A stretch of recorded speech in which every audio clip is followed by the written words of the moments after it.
con sangre en la historia, nuestra huella pujante y triunfal, quedará a los que luchen mañana, digno ejemplo de acción contra el mal.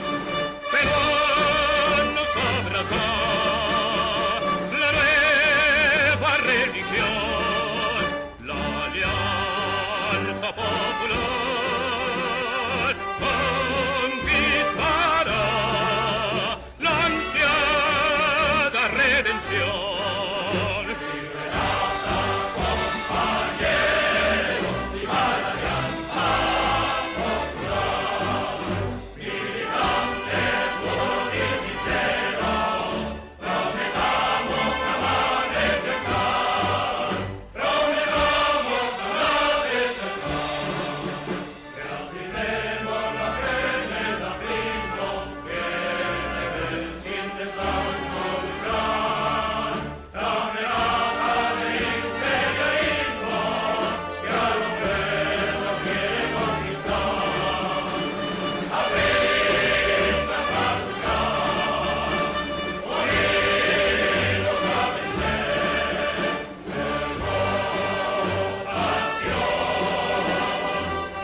Muy buenas tardes o muy buenas noches, depende de dónde y a qué hora nos esté sintonizando. Queridos compañeros, queridas compañeras, amigos y amigas, estamos en vivo y en directo el día de hoy, domingo 16 de enero del 2022. Y estamos en un sitio muy privilegiado, al lado de un gran sindicalista, Luis Negreiros Criado. Estamos en su biblioteca privada, que nos ha dado esta oportunidad de estar aquí. Y además, acompañado de la figura egregia de su señor padre, de Luis Negreiros Vega, que como todos ustedes saben, fue asesinado un 23 de marzo de 1950 por la dictadura de Odía. Luis Negreiros Criado es un líder sindical, líder portuario, líder del movimiento trabajador en el Perú, pero además ha sido constituyente en 1978 al lado de Aya de la Torre, ha sido diputado de la Nación, presidente de la Cámara de Diputados, ha sido secretario general del partido. Bueno, ¿y qué título más has tenido en el partido, querido Lucho? Preso y deportado. Preso y deportado. Y me acuerdo muy bien el día que retornaste con Armando Villanueva, ya en la época de Morales Bermúdez. Parte del currículum. Parte del currículum. Y además con una gestión tan exitosa en el movimiento sindical, porque fuiste de esos líderes que le dio pues bastante beneficio a su sindicato y a sus trabajadores, que algunos ahora reclaman por qué les consiguió tanto. Y les consiguió tanto porque era un buen dirigente, porque era un buen líder. Lucho, muchas gracias. Y gracias por habernos recibido aquí en tu biblioteca privada el día de hoy, domingo 16 de enero del 2022. A ti, Wilber, mi gratitud por esta invitación y mi agradecimiento a los compañeros y a las compañeras, a los amigos y a las amigas que nos están escuchando. Este es un programa realmente especial de reconocimiento a Víctor Raúl Aya de la Torre, líder social y popular, y quiero en esto simbolizarlo a Nicolás Gutarra, líder sindical, ¿no? Aya en 1919, miembro de la delegación estudiantil, y Nicolás Gutarra, presidente del Comité de Huelva. Entonces, en ellos, que fueron los que condujeron el movimiento, sobre ellos recayó la responsabilidad, quiero hacer este reconocimiento a ellos, obviamente, y a los compañeros, los anarcosindicalistas en especial, ¿no? A los estudiantes y a la ciudadanía, que participó en este gran acontecimiento, ¿no?, de la conquista de la jornada de las 8 horas. Igual, reconocerles el papel que cumplieron los medios de comunicación. La protesta que ¿Te refieres de a origen esos medios? anarcos, sí, de No te estás refiriendo 1929. al comercio y a la prensa. que Ahora hoy, tuvieron. así es. Y lo mismo al tiempo donde estuvo José Carlos María Mariátegui como exactamente. periodista. Y naturalmente hay que recordar también la oposición que hubo de la oligarquía, en ese entonces el presidente Pardo muy vinculado a los intereses azucareros, la oligarquía donde estaban representantes de las empresas eléctricas y en general la Grace, bueno, no, que tenían aliados, obviamente, ¿no? En ese sentido, los aliados eran de los medios de comunicación que estaban al otro lado de estos dos, era el comercio y la prensa, ¿no? Pero creo que es importante también en esa línea del contexto en el que se desarrolla la conquista de las 8 horas de trabajo, mencionar, ¿no?, algunos otros factores que son fundamentales. Uno de ellos, ¿no?, es el relativo, ¿no?, a que si eran las primeras décadas de la entrada del capitalismo imperialista al país, y de otro lado el papel que jugaba el militarismo. Y creo que también en esta misma línea de base, ver que en ese contexto la lucha era sumamente difícil, ¿no?, porque estaban los trabajadores sufriendo una superexplotación. Y esta superexplotación se traducía en las jornadas de 14 y 16 horas. Los anarcosindicalistas decían jornadas de sol a sol. Una tesis, ¿no? Claro, 1908, así es. cuando No, y en general la derecha dice más trabajo. pero específicamente por Luis Quesada, para que haya riqueza, para que haya tesis, crecimiento, ¿no?, y ya después vendrá, ¿no? Bueno. Que estaba muy bien que los trabajadores laboren 14 horas. Así es. Entonces era de sol a sol, ¿no? Salían a las 10 de la mañana y empezaban 7, 8 de la noche, etcétera, etcétera. Bueno. Pero quizá también añadir a esa, que tú lo estás graficando muy bien, querido Lucho, la explotación que había contra las mujeres y contra los niños. Así es. En ese tiempo era bastante cruel. Y una serie de abusos, ¿no? O sea, los despidos masivos, inmotivados, ¿no?, inicuos. Y en general a eso agrégale realmente que los salarios prácticamente eran de hambre. O sea, era situación de negación de libertades, porque había una represión muy activa, que eso hay que referirlo, ¿no?, a una represión muy activa. Y de otro lado había también un movimiento sindical naciente que sufría estos embates y que creo que en los antecedentes hay que considerarlos, hay que tenerlos muy, muy en cuenta. Ahora, cuando dices antecedentes, ¿te refieres a lo que pasó en el Valle Chicama en 1905? ¿Te refieres a lo que pasó en 1912 o 13 en el puerto? Así es.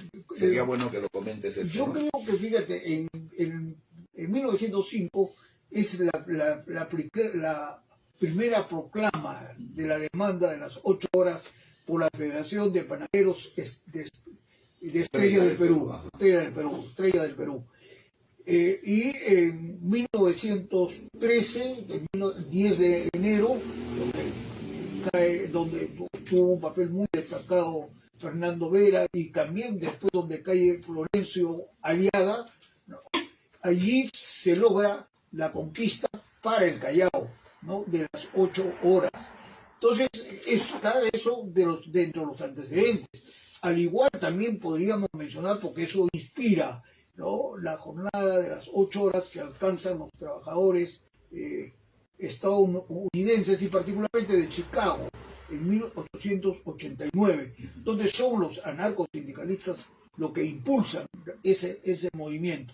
De manera de que no era contra fantasmas, era una superexplotación, era contra una represión, la fuerza... Y contra una la clase fuerza empresarial muy bien conformada y correcto, estructurada, ¿no? los medios que no los tenían a favor, porque realmente la protesta y el tiempo jugaban un papel importante, pero en los medios eran dominados. Bueno, claro, ¿no? comparado con el comercio y la prensa, que con tenía estas empresas, así es.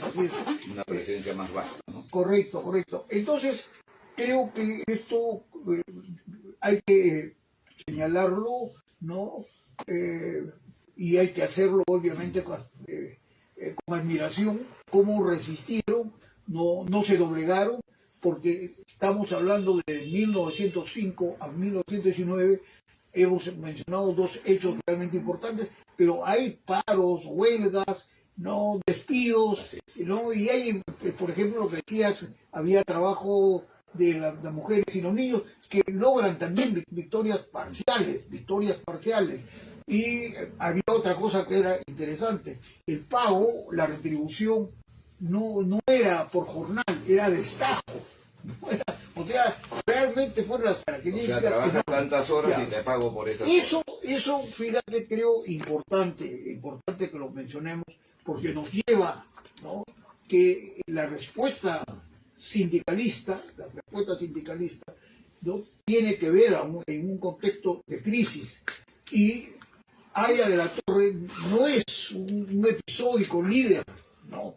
Sino él troquela un liderazgo que es importante seguirlo, no solamente estudiarlo, sino seguirlo. Ese liderazgo de frente único, el liderazgo social y popular. Este liderazgo social y popular permite realmente que las fuerzas se conglutinen y todo lo que vengo mencionando, este problema de la superexplotación pueda ser encarado, ¿no? Con eficacia, ¿no? Y se logre realmente, ¿no? avances importantes. Primero, obviamente, hubo una movilización, ese es el liderazgo del Frente Único, una movilización popular y social, ¿no es cierto?, que impulsaba, ¿no?, a la que venían realizando los sectores laborales y sindicales, pero se agregaban los estudiantes, pero además venían, por ejemplo, los campesinos de Huacho, ¿no?, Huacho, Chancay, ¿no?, y de otro lado también comenzaban a movilizarse los trabajadores del Valle de Chicama, donde está Arévalo. Del 13, 14, de esos años que van de 2005 porque el paro del 13, 14 y 15 de enero de ese año pues dejó hasta sin agua a Lima, ¿no? Así es, total, paro general. Bueno, pero eso fue con un liderazgo, claro, de frente único. Pero además un liderazgo que venía acompañado de esa fuerza, de esa idea, ¿no es cierto?, de los anarcosindicalistas, pero de un maestro como fue Manuel González Prada. ¿Qué te refleja Manuel González Prada en su influjo, en su presencia tuvo en los anarcosindicalistas de esa época, ¿no? Yo quiero hacer mis excusas públicas porque debía haber mencionado en nuestro reconocimiento al papel precursor e impulsor de don Manuel. No, pero estamos en la conversación, está muy bien. No lo has dejado de lado, sino que simplemente parte de todo este camino que estamos recorriendo. Tuvo un vislumbre en su famoso artículo del intelectual y el obrero, donde un vislumbre 1905, de la alianza, ¿no?, de trabajadores manuales e intelectuales. Pero por este liderazgo de Haya de la Torre, que es el liderazgo de Frente Único, es el que conglutina las fuerzas y hace posible, digamos, ¿no?, una negociación, ¿no?, que reconoce sin limitaciones territoriales, de geografía, reconoce esta conquista de las 8 horas y establece con vistas al futuro que no puede exceder de las 8 horas, que era un tema que se lo discutían a ella de la manera más absurda, ¿no? Pero antes de conseguir ese día glorioso del 15 de enero, antes de todo eso, quizá también un antecedente que es importante que lo menciones, tiene que ver con aquello que fue significativo para la historia nuestra y para la presencia de los trabajadores de nuestros países, quizá ligado primero a la culminación de la Primera Guerra Mundial segundo la Revolución Rusa, la Revolución Mexicana, de la cual tanto nos hablaba ahí a la Torre, la reforma universitaria de Córdoba, ¿no es cierto? ¿Crees que todo eso fue algo importantísimo en la formación de los trabajadores que bajo la bandera de González Prada, ¿no es cierto?, van a constituir este movimiento? Claro, influyeron mucho. González Prada, ¿no?, tuvo un papel muy activo en la crítica a las costumbres sociales y políticas de la época, de cuestionamientos a las instituciones, ¿no?, a los poderes bueno, públicos, ¿no?, en general. Fue muy crítico y los cuestionamientos de él, como por ejemplo con respecto a la corrupción. Hay que recordar su famosa frase que ella la citaba mucho, que el país era un organismo enfermo, que donde se ponía el dedo saltaba la pus, ¿no?, o el pus, como en el lenguaje antiguo. Bueno, entonces creo importante, ¿no?, hacer esta referencia de liderazgo, de frente único, que conglutina fuerzas, ¿no?, porque no, lo que se trataba era de darle musculatura. Pero, un paréntesis ahí, Víctor Raúl va a entrar a conformar obviamente este conglomerado tan importante en ese tiempo, pero la insurgencia de los trabajadores en ese paro general, ¿no es cierto?, hace que de alguna manera los estudiantes vean con mucha simpatía, ¿no es cierto?, ese movimiento, y es ahí donde Aída de la Torre con Valentín Quesada, eso hay que aclararlo, pero eso creo, por supuesto que al final se logró Aída de la Torre convencer al estudiantado que la universidad, no te olvides, era elitista, ¿no? Que estaban más pensando en la llegada de Augusto B. Leguía, ¿no es cierto?, que en el paro de los trabajadores. Incluso el presidente de la Federación Chuecas viajó a Panamá, y bueno, y luego trataron de darle el maestro de la juventud pero ahí está realmente ese liderazgo, esa capacidad de convencimiento que logra realmente. Y además de darse cuenta, ¿no?, que era lo más importante. Así es, que se haga una delegación y que ella naturalmente la proponía, la integrara y luego la presidiera Víctor Raúl, ¿no? Entonces, creo que importante, pero no solamente, ¿no?, fueron estas fuerzas extraordinariamente importantes de los estudiantes, de la juventud, sino de otros sectores sociales como los que yo te acabo de hacer referencia. Ahora, esto creo fundamental, porque hay que señalar, cuando te hablo de liderazgo de Aída de la Torre, hay que señalar la trascendencia de la conquista de la jornada de las 8 horas, que no es solamente laboral y sindical, ¿no es cierto?, porque se reconocen las 8 horas de trabajo y sindical, pues comienza un proceso de sindicalización muy activo. Aída de la Torre al día siguiente, o sea, el día de hoy, funda, incluso redacta el acta de la Federación de Tejidos en el Perú, haciendo salvedades respecto a la autonomía sindical, a la independencia, etcétera, etcétera, pero dentro de esta concepción de alianza de frente único, de clases explotadas. Y en este sentido, ¿no?, considero que este liderazgo lleva no solamente esta trascendencia laboral y sindical, sino también social y económica. Y creo que eso hay que subrayarlo, que por lo general pasa inadvertido, y que es una trascendencia fundamental, tanto la económica como la social. ¿Y a qué viene? Por ejemplo, hoy, ¿no es cierto?, el 20% de trabajadores empleados, ¿no?, el 20% gozan de la jornada, el 80% no la disfruta, ¿no? El 80%, ¿no?, donde hay que encontrar los informales que no tienen 8 horas, el subempleo que no tienen por horas, que no tienen 8 horas, tienes tú ese part-time. Yo sé que tú también, tus orígenes sindicalistas Wilmer. El Además, part-time, por trabajamos ejemplo, juntos en el así tema hemos del trabajado Frente juntos. Único. En Estados Unidos, por ejemplo, la hora está en un promedio de $15 la hora. Así es. Acá, por ejemplo, el part-time criollo nuestro, ¿no? Que podría ser 3 soles, o sea, menos de $1. Así es. ¿No? Entonces, ni hablar de part-time tiene que implicar, ¿no? Porque el part-time no lo hacen con un criterio de conveniencia del negocio, por alguna razón estacional productiva, sino fundamentalmente para tratar de recortar salario, ¿no? De afectar la situación del trabajador. Bueno, pero todos estos elementos que yo te vengo citando, ¿no? Prácticamente el 80% de trabajadores que no tienen 8 horas. Y algo más te quiero agregar: de los 4 millones que hay de todo este universo de 17 millones de población económicamente activa, empleada, 4 millones están en condiciones de empleados formales. No te hablo de empleo adecuado, sino de empleos formales. Y de estos son 4 millones, te decía. Y solamente sindicalizados son 900.000. O sea, comprenderás 17 millones, 4 millones de formales y solamente sindicalizados 900.000.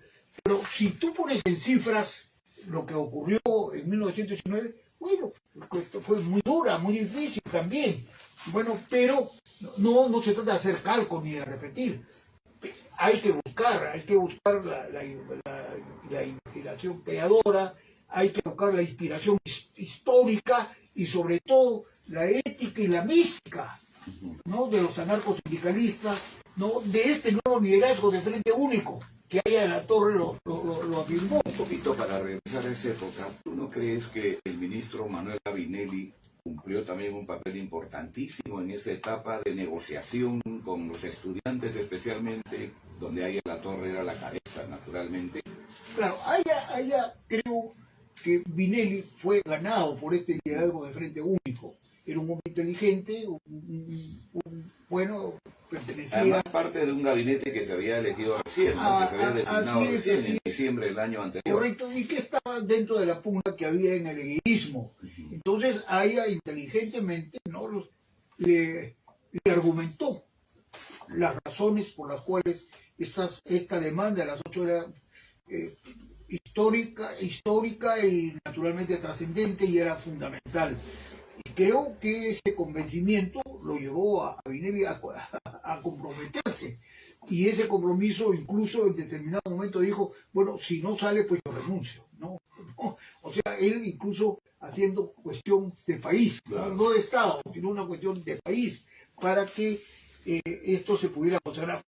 Pero ese es el liderazgo de Frente Único, de Aya, porque los estudiantes delegan, ¿no? Los trabajadores delegan en Aya para la que, negociación para final. que, para que ellos, que hay que resaltar, ¿no? ellos participen. Y además, mira lo que cae un poco en la paparucha de una falsa izquierda, ¿no es cierto?, respecto al límite. Quien participó en el tema revisor, la redacción y todo fue Aya de la Torre. Aya de la Torre. O sea, de eso hay testimonios históricos, ¿no? Ahora, hay muchos, incluso puedes encontrar en gente que no tiene mucha cercanía, no la tuvo al APRA, porque son del partido, son del movimiento comunista, Portocarrero. O tienes de otra vertiente, de José Sandoval, que hay que reconocer un líder textil importante. En fin, tienes de Luis Felipe Barrientos en su sindicalismo, del propio Arturo Sabroso, ¿no? Tiene, bueno, en fin, ¿no? Tiene, y por el lado de los líderes estudiantiles lo mismo, testimonios de esa negociación. Pero esa negociación, te repito, fue con visión de Frente Único, por una razón, ¿no es cierto? Porque ahí era un problema que no era eran las horas, era lo fundamental, era lo que te acabo de decir, ¿no? Resolver un tema de reivindicación laboral y sindical, pero además, te repito, el tema económico y social visto, ¿no?, de una mayor perspectiva, porque había muchos reclamos, ¿no es cierto?, que cambiaran, porque era un entorno de abusos, de iniquidades laborales. Entonces, allí dice, no, hay que focalizar, hay que centrar en la demanda esta de las 8 horas. En eso, pues, este liderazgo de Frente Único de la Torre juega un papel importante. Va a ser Ha habido una inclusive negociación eficaz. publicaciones contrarias a eso, como este que publicó César Leva, ¿no? De una manera tan mezquina, tan malévola, Su papá en jugó, caretas. un buen papel, pero te insisto, Pero bueno, Percy Murillo dice que el papá jugó un papel importantísimo hasta 1915. ¿Te refieres a Delfín Leva? Así es, limitado. Por eso este liderazgo de Frente Único es importante porque hay que seguirlo, ¿no? Porque ahora estamos frente a una coyuntura, frente a una crisis donde la política económica que debería tener consistente es lo más incierta. En consecuencia, con una política económica que tiene elementos fundamentalmente neoliberales y tiene otros ingredientes, ¿no? de suspenso, entonces realmente es una política económica que no garantiza que estos datos que te he dado así ligeros con respecto a la situación laboral puedan ser superados, ¿no? Con la jornada de las 8 horas sencillamente, sí, para que ese 80% los subempleados, los informales puedan tener, ¿no es cierto?, las 8 horas de trabajo. Esto creo que hay que señalarlo porque es importante. No tenemos política económica. No solamente el gobierno es un gobierno cuya ineptitud, ¿no? Un gobierno cuya impericia, cuya impreparación no da garantía para que tengan un derecho fundamental, porque es un derecho humano fundamental, la jornada de las 8 horas. No hay absolutamente no hay seguridad. Ahora, nosotros creemos, y te voy a decir, el tema de los sindicalistas apristas, de los que estás tú, espero, ¿no es cierto?, entre los sindicalistas apristas mantenemos una posición muy activa, y creemos que ya, ¿no?, se dan todos los elementos. ¿Te refieres al sindicalismo de hoy? El sindicalismo aprista. No, pero de hoy. No, los sindicalistas apristas. ¿Pero de hoy? No, sí, claro. No, pues el sindicalismo, no solo aprista, sino el sindicalismo en general. Ahora yo me refiero a los sindicalistas apristas. Ajá. O sea, al sindicalismo de Frente Único. Tú has escrito incluso sobre el sindicalismo de Frente Único. No, ese sindicalismo sigue vivo, ¿no? Y tanto así, pero ya no tiene pues la fortaleza que tenía antes, ¿no? Ya claro, no es esa CTP del año 44, hay que recuperarla. Ya no es esa organización sindical de antes, como todavía existe en otros países, ¿no? Todavía existe en otros países. Aquí se ha debilitado mucho el movimiento sindical y quizá también la economía informal ha contribuido a eso, ¿no? Correcto. Entonces creo que hay otra manera, otra forma de ver al movimiento sindical en esta etapa, en este tiempo. Pero yo quisiera retroceder un poco al tema que estamos tratando y preguntarte si es que esta jornada de las 8 horas para ti, como dice Percy Murillo en su Historia del APRA, es el inicio, digamos, de la organización aprista. ¿Crees que ahí se inicia la organización aprista como él lo manifiesta? Mira, yo creo que hay, aparte de la trascendencia de la jornada misma, ¿no?, hay las simientes del Frente Único de Trabajadores Manuales e Intelectuales y la creación del partido de Frente Único, porque este partido, ¿no?, que tiene sus características propias, pero en contexto era un partido que confrontaba al partido de clase, o sea, al Partido Comunista, ¿no?, que era... Bueno, pero quizás eso se va a expresar el año 24, claro, ¿no?, con el nacimiento del AFRA y todo eso, ¿no? El partido de Frente Único, que es partido de clases explotadas, en el otro caso el Partido Comunista es partido de clase. No te olvides la táctica que dura hasta los años 40, de clase contra clase.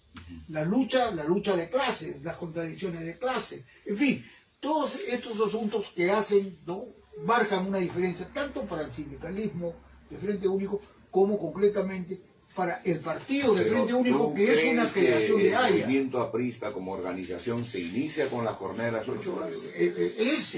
Justamente, por eso dije, el cimiento del Frente Único de Trabajadores, ¿no?,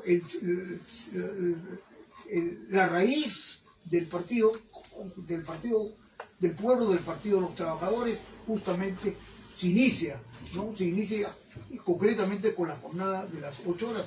Y hemos venido hablando de una serie de elementos que demuestran una serie de elementos que demuestran esta característica del Frente Único.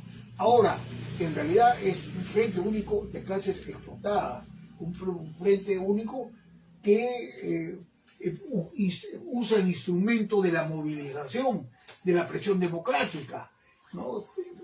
La diferencia está que el cauce que le da a la lucha de clases es otro, sencillamente, el diálogo social y naturalmente el tema de la negociación. En fin, cosas que quienes tienen ideologías marxistas, que hay que respetarlas, pero que consideramos, ¿no?, que no garantizan, por ejemplo, la unidad nacional, mientras que plantear una unidad nacional no desde la derecha, sino desde el Frente Único, ¿no es cierto? No solamente se trata de respetar el voto, de la solvencia moral de las autoridades, sino de un régimen social y laboral con equidad, ¿no?, con justicia.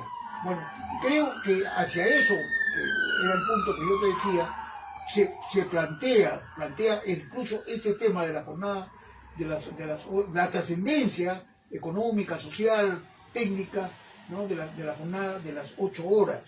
Porque yo te quiero decir, ¿no?, aparte de los temas que acabamos de decir, de la inmensa cantidad que no tiene las 8 horas, está en juego también, ¿no?, respecto en este nuevo orden que estamos planteando, a los problemas acuciantes. Uno le llamaban el fin del trabajo, otro dice no es fin de trabajo, es la destrucción de empleos, ¿no? De otro lado, mi querido Wilber, está que el movimiento sindical tiene que dar una respuesta, ¿no?, concreta, positiva. La automación no significó mayor cosa para los trabajadores, mucha rentabilidad, muchos beneficios para el lado empresarial, pero los trabajadores no tuvieron mayor beneficios. El país no pasó de país de ingresos medios a lo máximo. Y de otro lado, tienes también ya un tema que lo tenemos en la esquina, que es la robótica y la inteligencia artificial. Todo lo que tiene que ver fundamentalmente con el tema de la jornada. Mira, ahora tenemos el teletrabajo, etcétera, etcétera. Bueno, pero esos temas obviamente depende de la perspectiva en que se trate. Si lo tratas de una perspectiva empresarial, de una perspectiva neoliberal, de una perspectiva de derecha, obvio, ¿no?, la jornada de trabajo no va a tener sino una importancia relativa, ¿no?, porque innegablemente tiene importancia, no, sencillamente no se le puede negar, ¿no? Y de otro lado, y tú me hacías una pregunta respecto en otros países. Bueno, a raíz de lo que tú dices, se impulsó un troquel similar al del sindicalismo del Frente Único, ¿no?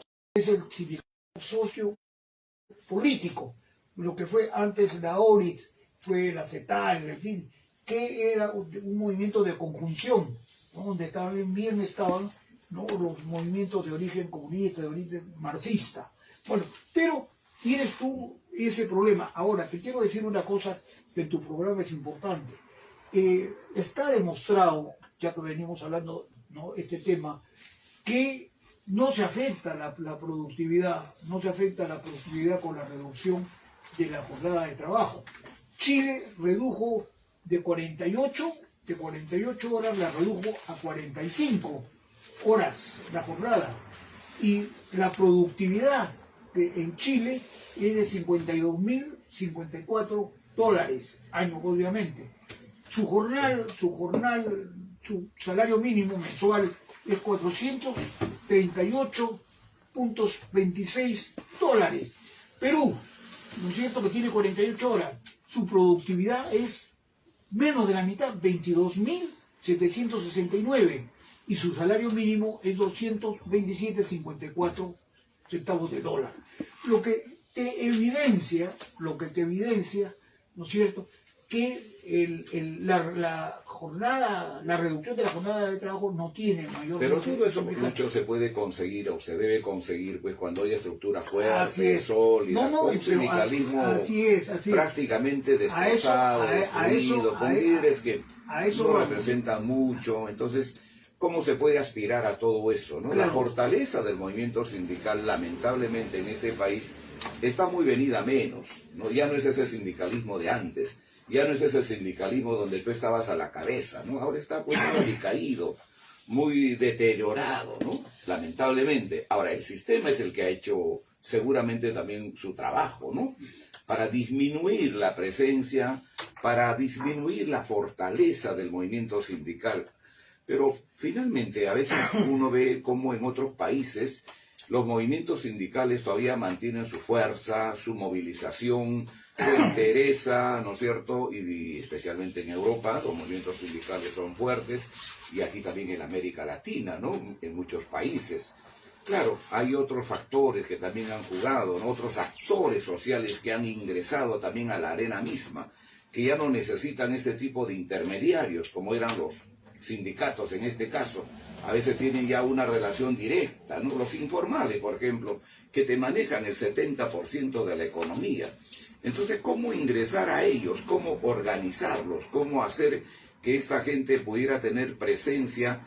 Porque a ellos no les vas a hablar pues de la jornada de las 8 horas. Ellos no te trabajan 8 horas. Los informales trabajan todo el tiempo que ellos pueden hacerlo para ganar sus ingresos, sus propios ingresos, porque finalmente es su propia empresa, ¿no? Su propia economía. Es un mundo muy distinto, es un mundo muy diferente, ¿no? Claro. Ahora, por eso el hablar de la jornada de las 8 horas obviamente responde a una etapa, responde a una parte de la historia. Recogemos nosotros ese grito, ¿no es cierto?, ese alzamiento de los trabajadores, tú has pasado por alto un dato, no un argumento solo, sino un dato. La productividad con la reducción de la jornada crece, aumenta, ya acabo de citarte en cifras. Esto ocurre en Europa, en Alemania crece 25 horas, 30 horas, ¿no es cierto? Y te puedo seguir citando otros países, Inglaterra, que en realidad la jornada, pues eso es la trascendencia, la jornada de las 8 horas. Son países desarrollados, lo que quieras, pero la y acá economía está Chile, muy por ejemplo, formalizada, acá Chile, ya te llamo Chile. Chile tiene el 80% de su economía formalizada. Así es. El Perú tiene el 70% de su economía informal. Correcto, pero en realidad el tema de la informalidad que acabas de hablar tiene que ver mucho con el tema de la productividad. Se explica la economía informal por una de sus características, por la escasa formalidad, ¿no? Por la falta de productividad. Y la productividad es la productividad total de los factores, no solamente la relativa a la laboral, sino también de inversión, de crédito, de mercados, etcétera, etcétera.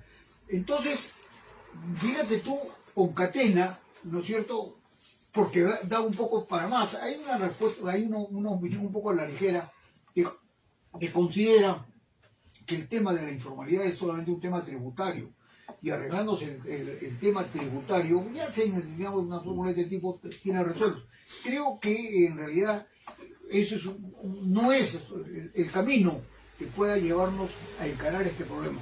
Pero hablando del movimiento sindical, este tema de la informalidad es una causa que lo puede fortalecer. Lo puede fortalecer, sí. ¿Pero cómo lo fortalece? Porque sería, ¿Cómo los organiza? Porque sería un punto un sindicato de propietarios. De encuentro. Por ejemplo, fíjate, en torno a los al sector metal mecánico, tienes pues un sector de un 70% de micro y empresarios. Tienes en el sector textil igual. O sea, si tú haces una economía diversificada,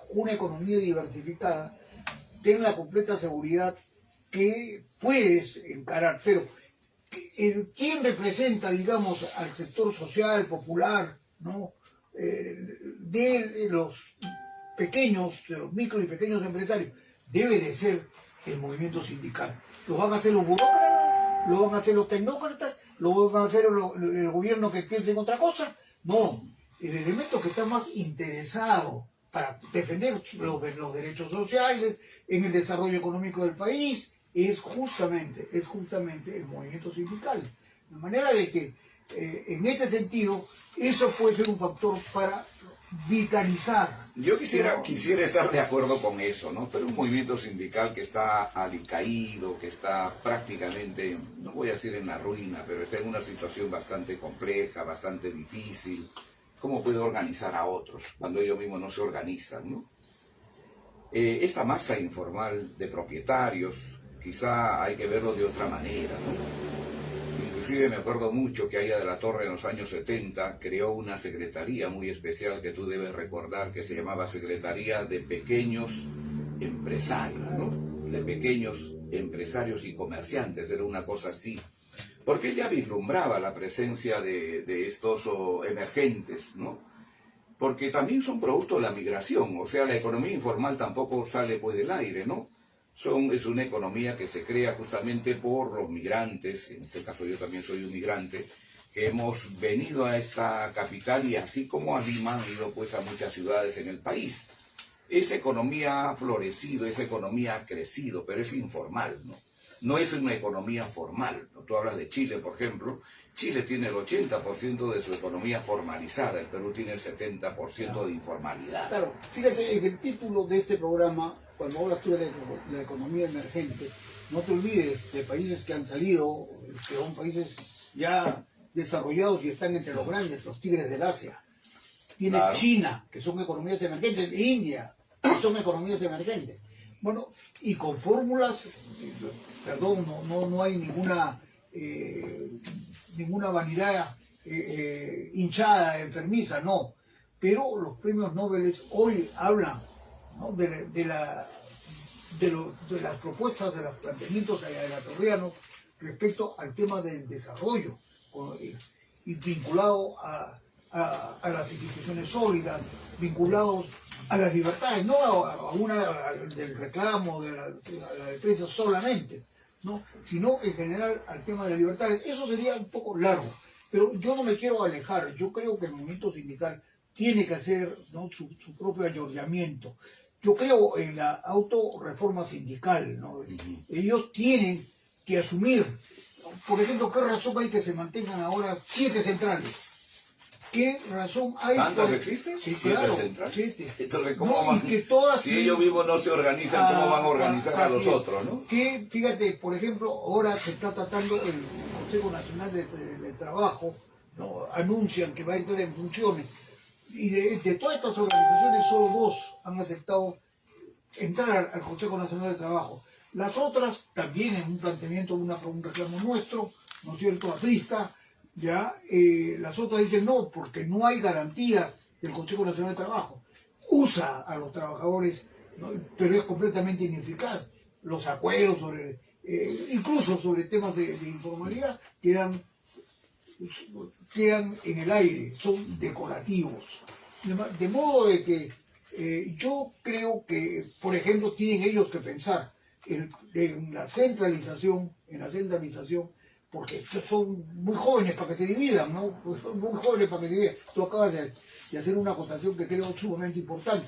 No hay que olvidar que la CNP fue muy fuerte, ¿no? Durante 25 años. Ahí está Negreiros. Desde el año 44. Con ellos. Así es. Y en los periodos, en los 70. Pero hay que tratar, pues, Yo me acuerdo mucho en los años 70 cuando tú liderabas a los trabajadores portuarios, ¿no? Y además a los trabajadores en general.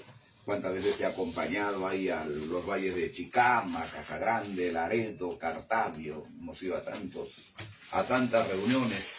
Me acuerdo mucho que inclusive el jefe a mí pues me nombró secretario nacional de sindicatos. Este es un cargo que solo a los mayores les podía corresponder eso, ¿no? Pero ese movimiento sólido, fuerte, obviamente pues no es culpa también de quienes han dirigido, ¿no?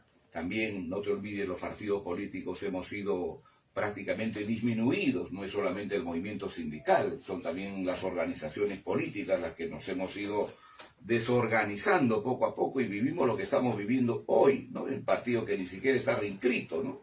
Con gente que prefiere ser candidato en organizaciones extrañas, en organizaciones independientes, con gente inclusive aliada adentro, que ha hecho todo lo posible por no reinscribir al partido. Bueno, ese es un tema que ya hemos conversado, ¿no es cierto? Pero no solamente son las organizaciones sindicales, sino también las organizaciones políticas, ¿no? Correcto, yo te he hablado del liderazgo de Haya, te he hablado del Frente Único, ¿no? De la Alianza de Clases Explotadas, y te he hablado del partido. Generalmente se habla de la doctrina, de la ideología, del movimiento histórico, pero no se habla del partido, que es para Haya la importancia del partido de Frente Único es central, porque es el nervio del agente histórico de la revolución de paz y libertad, de la democracia social. ¿Cuál es el agente histórico que nos puede ayudar? Es justamente el partido de Frente Único. Y justamente el partido de Frente Único, un eje fundamental que tiene es el de la libertad sindical, o sea, el de promover la sindicalización, la negociación colectiva, la presión democrática, la huelga, en fin. Bueno, pero ¿qué le ofrecerías a un emergente, por ejemplo, que tiene que negociar todos los días una de con las la gente, causas, que tiene que estar todo el día con sus clientes? Una de las causas de la habilidad del movimiento sindical es justamente, ¿no es cierto?, el papel de los partidos. Y concretamente, por ejemplo, de un partido de los trabajadores como es el APRA, ¿no es cierto? Porque en el APRA inclusive tú y yo tenemos, aparte del deber cultural y del deber político, tenemos el deber sindical. En consecuencia, ¿no?, en el APRA no ha habido la articulación necesaria para contribuir a cómo salir de esta situación, cosa que no ha ocurrido en otros países donde los partidos de los trabajadores, los partidos obreros, como se le llama, ¿no?, han tratado de no caer en el marasmo en que actualmente que llegamos hasta la actualidad. Pero que es posible eso remontarlo, claro que es posible, ¿no? Y yo te lo digo también como experiencia propia, ¿no? Te puedo citar, tú citabas de beneficios. Por ejemplo, poca gente sabe que las gratificaciones de julio y diciembre es gestión aprista. Sí, seguro, no solamente hay tantas jornadas, el voto para la mujer, la reivindicación. No, vamos a la cuestión laboral. La cuestión laboral igual fue la reivindicación de la mujer en el muy tema importante, laboral, en el plan de gobierno del año 31. Que nosotros la hemos considerado, pero fíjate, te estoy hablando, no, claro, fundamental el tema del voto para mujeres, del voto a los 18 años, pero yo te quiero decir, se logró, se consiguió, ¿no es cierto?, las gratificaciones. Hay, por ejemplo, también cuando conseguimos, pero todo esto con la inspiración, ¿no?, y el respaldo del jefe del partido y del partido, se logró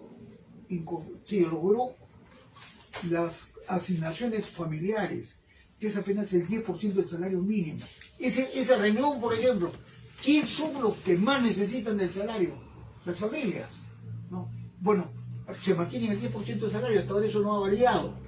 Entonces, por ejemplo, ahí tienes... Pero por lo menos es gente que tiene trabajo, es gente que recibe salario, claro, es gente que recibe gratificación. Pero piensa en ese 70% de gente que tiene que lidiar todos los días con su economía. Por eso esa es la gente que hoy nos debe interesar, sin descuidar lo otro, de cómo organizarlas, de cómo proyectarnos a ellos, de cómo hacer que esa gente emergente en su economía pueda tener acceso a la organización nuestra. Esa es quizá la visión del nuevo sindicalismo aprista que hay que ver. Pero por eso te digo, los espacios... Porque las conquistas están muy bien. Los espacios que ha conquistado muchos beneficios para sus trabajadores. Y seguramente los trabajadores a los cuales tú les has reivindicado tanto viven de una manera muy cómoda. Claro, pero te voy a decir, pero los tiempos de hoy son tiempos muy difíciles, las muy cruentos, son trascendentes, ¿no? No son cancelatorias, no terminan, se prolongan en el tiempo, pero no vamos a entrar a ese creo que ese punto del debate es interesante, pero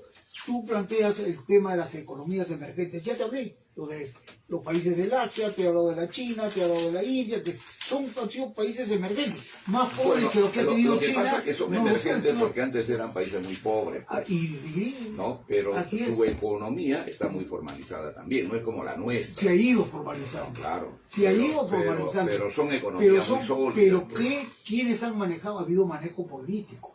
Entonces nosotros necesitamos recuperar iniciativa política. Por ejemplo, nosotros tenemos el planteamiento de la diversificación de la economía, propuesta, planteamiento aprista.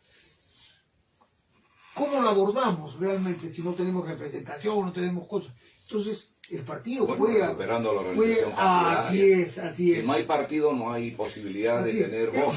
Pero creo que el partido tiene que jugar un rol, un papel importante, considerando que es un partido de frente único.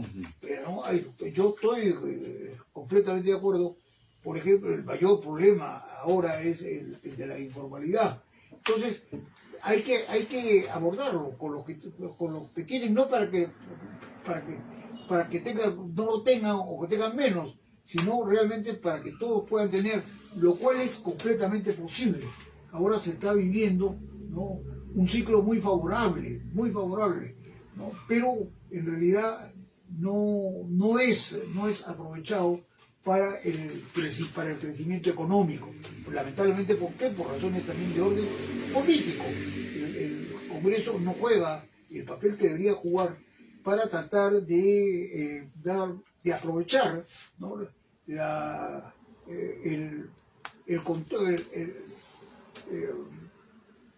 los factores externos, ¿no es cierto?, de los precios de los commodities, de las materias primas, etcétera, etcétera, que están jugando a favor, ¿no? Entonces, eso hay que complementarlo con medidas internas. Bueno, lo que pasa es que tenemos un gobierno pero ¿quién como hace esa política? ¿No? Tiene que hacerlo los que creemos. ¿Y quiénes son los que creemos? Los que formamos parte de un partido. Ese partido que creó ahí a la Torre, que es un partido de trabajadores manuales intelectuales, ¿no? Muy bien, Luchito. Muchas gracias, creo que ha sido una charla muy interesante. Y sobre todo, aprovechándonos en extremo de tu experiencia, de tu larga trayectoria, de tus conocimientos. Y para cerrar esta etapa tan heroica para nosotros, como la que vivió Aya de la Torre en 1919, con la jornada de las 8 horas, que después naturalmente se va a reflejar, ¿no?, con las universidades populares y el 23 de mayo de 1923. ¿Cuál crees que sería tu mensaje como líder sindical que eres, porque lo eres hasta el día de hoy, como ese hombre que supo caminar en las fábricas, en las haciendas azucareras, que se llamaban cooperativas en ese tiempo, ¿no? ¿Cómo crees que el movimiento sindical hoy, ¿no?, y si miramos la cámara mejor, querido Lucho, se puede reivindicar en circunstancias como hoy, en estas circunstancias tan complejas, tan difíciles que vive el país? Siendo ahí sí fieles, fieles no en términos automáticos o mecánicos, sino fieles a los principios, a las esencias de los inicios justamente de la jornada de las 8 horas. Hemos hablado de la trascendencia social que tiene, no solamente laboral, sindical, económica, social, técnica, científica, porque nos lleva hasta, como hemos visto, a la automación, a la robotización, a la inteligencia artificial, sino los inicios de la actividad cultural, a la reforma universitaria. Uno de los impulsos que recibieron fue ese liderazgo Frente Único, ¿no? Y la universidad comenzó a tener cambios muy favorables. Después ha habido retrocesos, pero este movimiento fue el que lo impulsó. O sea, siendo fieles, por ejemplo, a esa reforma universitaria, que quite el tema de la universidad, quite el sesgo mercantil, de negocial, y que sea realmente para lo que debe ser la universidad, ¿no?, de investigación, de estudio y de acumulación de conocimientos, etcétera, el rol que le corresponde cada vez más en un país, ¿no?, de desarrollo que requiere de la economía del conocimiento. Entonces, fiel a esos orígenes, porque en las universidades populares González Prada se iniciaron, no como González Prada, pero se iniciaron justamente en esos años, ¿no? Y expresión de las 8 horas resultan los encuentros y los debates que se daban a ese nivel. Y luego, te repito, continúa con la Federación Textil. Dígame, ¿cuál es el nivel en estos momentos de organización de los textiles? Bueno, muy bien, tienen ellos que ir a esos orígenes, porque esos los llevaron, por ejemplo, a que los textiles fueran mejorando, después de ser un sector súper explotado, tuvieron la prima textil, tuvieron una serie de beneficios, y ahora debería ser un sector que tuviera muchos beneficios porque trabaja con la economía de exportación, trabaja vinculados a las cadenas que se generan con los tratados Bueno, de pero libre en comercio. Gamarra hay un conglomerado de fábricas textiles Así muy es, pequeñas, ¿no? así De es, cómo poder que hay organizarlos que a tratar, ellos. hay que tratar de impulsarlas, hay que tratar. Entonces, yo creo que estos orígenes, insisto, que no nos llevan pues a celdas, ¿no?, en nuestro pensamiento, ni a celdas en nuestras propuestas, pero que creo, y este es mi mensaje, que creo fortaleciendo al partido, porque todo esto que estamos hablando tiene que tener un partido, tiene que decir quiénes estamos pensando igual, quiénes sentimos igual. Bueno, tú, yo, Iván el Terrible, en fin, ¿no? Todos pensamos igual. Entonces, los que pensamos igual somos, hay otros que piensan distinto, somos de un partido, y ese partido lo creó Valladatorre, que es el Partido de los Trabajadores Menores Intelectuales. Con esto termino yo agradeciéndote y agradeciendo la paciencia de tu seguida. Gracias, muchas gracias, querido Lucho. Queridos amigos, queridas amigas, queridos compañeros, queridas compañeras, muchísimas gracias por vuestra sintonía el día de hoy, domingo 16 de enero del 2022. Nos vemos el próximo domingo, 23 de enero, a las 10 de la mañana, desde la Casa Museo Haya de la Torre, con el historiador Germán Peralta Rivera. Con él hablaremos del tema de las universidades populares. Manuel ha sido muy gentil en recibirnos en tu casa y aquí en tu biblioteca privada. Muchas gracias. Gracias, Luisito. Gracias, querido Iván. Gracias por tu apoyo, por tu ayuda tan incondicional.